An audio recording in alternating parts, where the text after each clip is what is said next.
Do you want to turn on repost notifications on TikTok?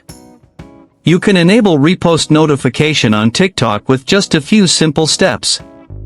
Before we begin, please like this video and subscribe to our channel.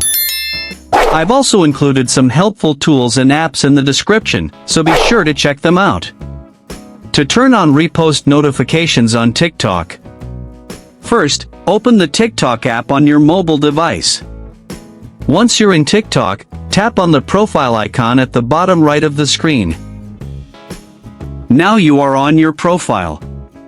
Tap on the three-line menu at the top right corner of the profile. A pop-up menu will appear. From the menu, select Settings and Privacy.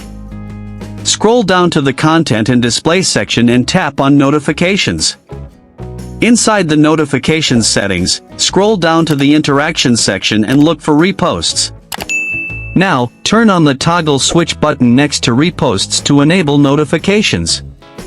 Once enabled, you will receive alerts whenever someone reposts your video on TikTok.